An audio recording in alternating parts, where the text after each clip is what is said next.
generals, admirals, ladies and gentlemen, your excellencies, welcome to all of you. It's great to see you all, and it's great to be back in Washington and to meet people who are so important for our alliance. Last time I was in Washington was in April to celebrate the 70th anniversary of our alliance, and this time it's great to be back and meet with all of you and also meet with representatives of the industry, which is so important for our alliance. Over the last 7 decades, NATO allies have stood together, defended each other, and created the conditions for unprecedented prosperity on both sides of the Atlantic. We have done this by investing in the capabilities needed to ensure an effective deterrence and defense. Our security, our freedom, depends on having the sharpest minds, the best equipment, and the latest technology. And much of that comes from you, the men and women of the defense industry. Our cooperation with the industry has been at the forefront of NATO's adaptation through the decades. Without the private sector, without the industry, NATO would not have become the strongest military alliance in the world. So the first thing I want to say is thank you. The defense industry is important for NATO, but NATO is also important for the defense industry.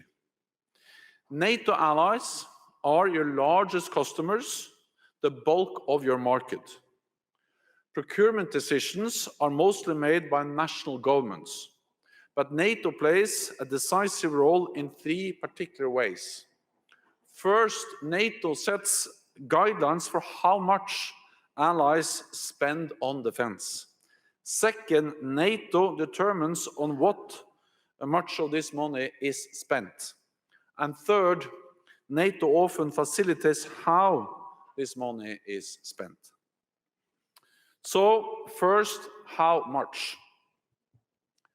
After the end of the Cold War, allies reduced defense spending. But in the last few years, the trend is reversed. All allies have stopped the cuts. All allies have increased defense spending. More allies are meeting the guideline of spending 2% of GDP on defense, and the majority of allies now have plans to do so by 2024. This is a major achievement. Defense spending has now increased across European allies and Canada for 5 consecutive years. By the end of next year, these allies will have added an additional $100 billion to their defense budgets. That is billions of dollars for new equipment, new investment in the latest technologies, and new research and development to make sure we remain at the cutting edge. This, in return, means new opportunities for our defense industry. Europe is already the United States' second largest export market for defense, and it is growing. So we have established an upward trend, but we must keep up the momentum. Which brings me to my second point. NATO helps to determine how most of those extra billions of dollars will be spent. We are not only committed to spend more, but also about spending better. Allies agreed to invest at least 20% of their budgets in research and development and new equipment. More than half are already meeting this commitment, and more allies are doing so every year. This is a powerful driver for the alliance to continue to invest in new equipment and new technologies, and it is essential to do so. Through the NATO defense planning process, allies agree on which capabilities to invest in. This enables different allies to provide their required forces and capabilities in the most effective and efficient way.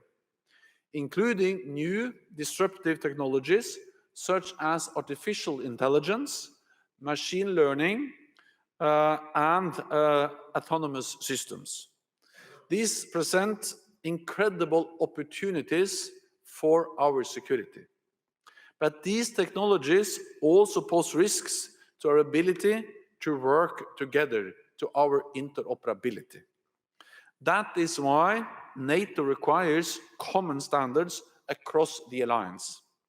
And that is why we hold regular exercises to test our ability to work together. In last year's Trident Juncture in Norway, we successfully tested new technologies in the field such as micro drones and 3D printing. Earlier this month, NATO conducted our largest ever maritime electronic warfare exercise, testing how allied navies can defend themselves against anti-ship, cruise and hypersonic missiles using state-of-the-art electronic defenses. And another recent NATO exercise tested new ways of generating and distributing energy in military operations, helping our military to become more self-efficient, more effective, and to reduce our impact on the environment. More than ever before, we see that the latest and most advanced technologies come from countries that are outside of the NATO alliance, notably from China. China is now the world's second largest economy and the second largest spender on defense. It is modernizing its military. We all saw the advanced intercontinental nuclear missiles it paraded through the streets of Beijing recently, as well as new supersonic cruise missile, an assortment of new drones, anti-ship missiles, and hypersonic gliders. But China is also becoming a global leader in the development of other disruptive technologies, from facial recognition to quantum computing. And it's able to gather vast amounts of data, not only from China, but from around the world, including from NATO allied countries. Technology is changing warfare, but also our societies and the civilian societies. Recent developments in 5G technology are a pertinent example. The Internet of Things, connecting the physical world to the Internet, depends on 5G. This will impact every aspect of our societies: transportation, energy, food, health, manufacturing. It provides enormous opportunities, but it also can make us more vulnerable.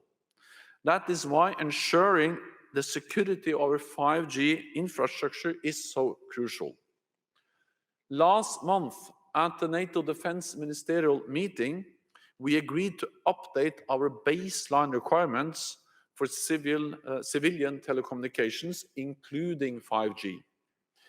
This is not about a specific country or a specific company, but it does mean that all allies will have to take into account the need for thorough risk and vulnerability assessments, identifying and countering cyber threats, and the consequences of foreign ownership, control, or direct investment, to increase the resilience of our supply chains and the resilience of our nations and our alliance. The third reason why NATO is important for the defense industry is by facilitating how defense budgets are spent. Our world is changing. All of us need to work harder and faster to make sure we exploit new technologies and deliver programs on time and on budget. NATO brings allies together to invest in joint projects.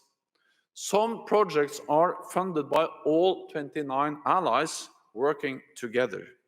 Since 2016, NATO has funded investments worth over $5 billion. Everything from facilities for pre-positioned equipment to satellite time for more secure communications are funded over NATO common funded budgets. NATO funds research projects in areas such as artificial intelligence, big data, and cryptology. And Allied Command Transformation, our home here in the United States, and the co-organizer of this event today, works with companies to improve decision-making for defense planning. But there are also collaborative projects by smaller groups of allies, not all the 29, but the smaller groups, combining their resources to maximize their investments potential. The fleet of NATO AWACS aircraft has been our eyes in the sky supporting our airborne operations for decades. From patrolling American skies after 9/11 to our operations in Afghanistan and as part of the global coalition against ISIS. We are planning for its replacement in 2035, which will include many of the technologies we are talking about today, such as autonomous systems, artificial intelligence, and big data. Other examples of how allies invest together include alliance ground surveillance, where 15 allies have bought 5 Global Hawk drones, which will soon be flying from the base in Sigonella, Italy. And strategic airlift capability, where 12 countries have pooled their resources to share access to C-17 flights. None of those nations could afford this on their own. And at practically every defense ministerial meeting, more allies are signing up to work together on new multinational programs. Only this year, ministers signed joint agreements to purchase a fleet of aircraft for air-to-air refueling, the first of which will come into service in May. Thank you.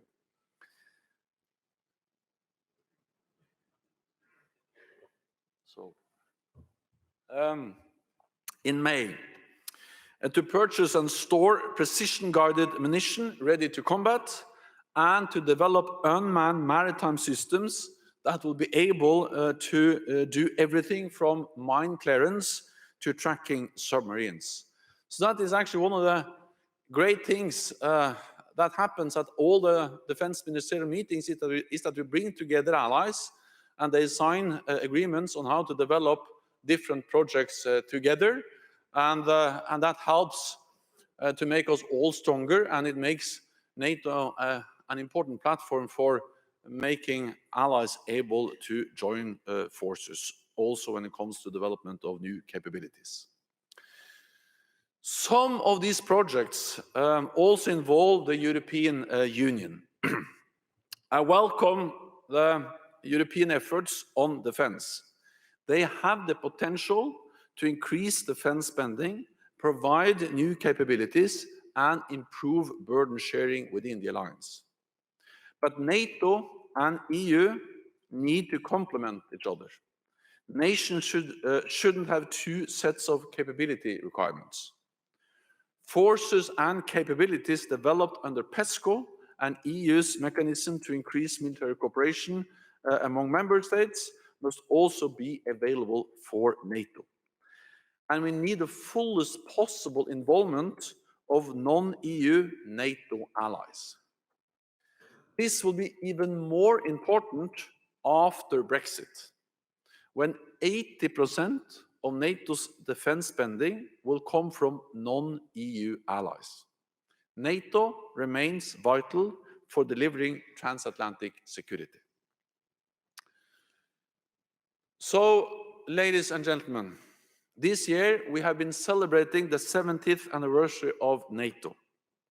NATO is the strongest and most successful alliance in history, not least because of the close relationship we have with industry. Much of our success is based on having a technological edge over our potential adversaries. And it is you who have enabled us to maintain that edge. A thriving defense industry is more important than ever to nurture innovation and to help and manufacture the capabilities NATO needs. This is essential if we are to maintain a strong deterrence and defense, to protect our nations and our citizens and preserve our prosperity. The relationship between NATO, allies, and industry has grown and developed over the alliance's 70 years.